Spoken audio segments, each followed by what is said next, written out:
Baik, Assalamualaikum warahmatullahi wabarakatuh. Sebelumnya, saya mau perkenalkan diri terlebih dahulu. Nama saya Muhammad Farah Suherdi dengan NPM 2208260203. Di sini saya akan mempresentasikan hasil tugas web saya pada blog Special Sense. Di sini saya akan membawakan dengan judul rinitis alergi, dimulai dari definisi terlebih dahulu. Definisi rinitis alergi sendiri yaitu peradangan pada mukosa hidung akibat reaksi alergi terhadap alergen yang ditandai dengan bersin, hidung tersumbat dan juga pilek. Kemudian untuk etiologi dari rinitis alergi adalah paparan alergen seperti debu, serbuk sari, bulu hewan dan juga tungau serta seperti spora jamur. Kemudian untuk faktor risikonya biasanya ada riwayat turunan keluarga seperti alergi dan juga asma atau dermatitis atopik, kemudian juga lingkungan yang berdebu serta polusi udara. Kemudian untuk gejala klinisnya biasanya penderita rinitis alergi sendiri merasakan bersin berulang, hidung gatal dan juga tersumbat, pilek, kemudian seperti mata merah, kemudian juga eh, rasa hidung berair, kemudian juga rasa gatal pada mata.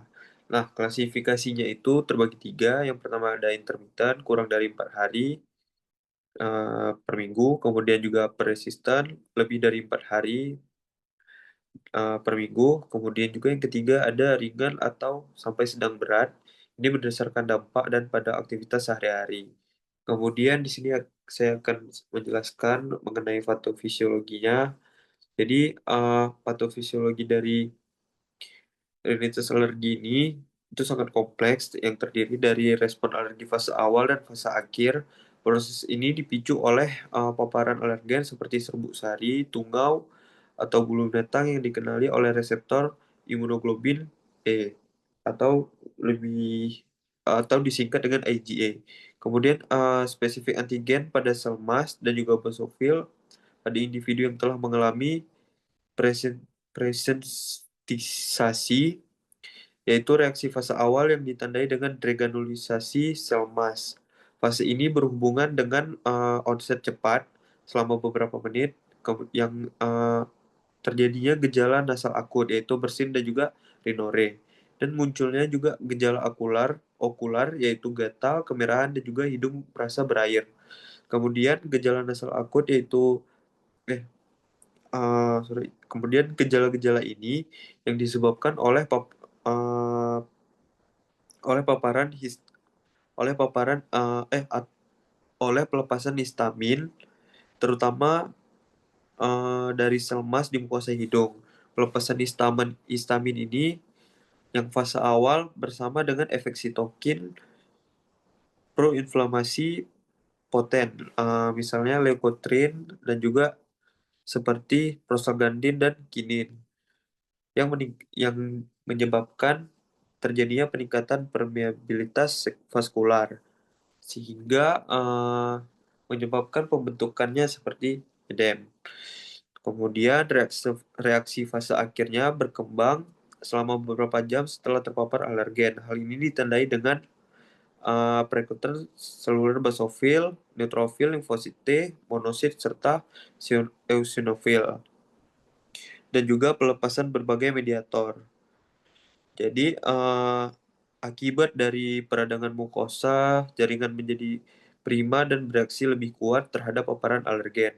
Kemudian juga reaksi fase akhir dan modifikasi respon jaringan ini berkontribusi terhadap hipersponsivitas bronkial.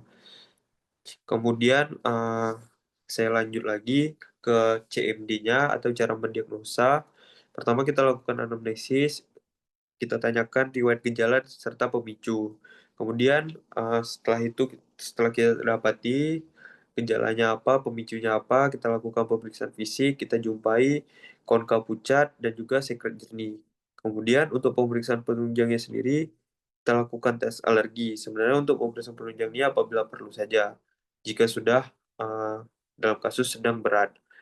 Jadi kita lakukan tes alergi yaitu skin prick test IgE serum. Lalu, setelah kita lakukan cara mendiagnosanya, kita berikan tata laksana. Yang pertama ada antihistamin, eee, salah satu contohnya seperti, seti CTM, kemudian juga difenhidramine, kemudian untuk kortikosteroid intranasalnya bisa diberikan fluticasone, budesonide, dan juga mometasone. Nah, untuk edukasi dari pasien dengan gejala rinitis alergi sendiri, kita ingatkan untuk pentingnya menghindari alergen atau pemicu dan penyebab terjadinya rinitis alergi, kemudian juga gunakan obat secara teratur yang telah resepkan oleh dokter, kemudian juga perhatikan kebersihan lingkungan rumah serta ventilasi rumah. Mungkin sekian yang dapat saya sampaikan. Assalamualaikum warahmatullahi wabarakatuh.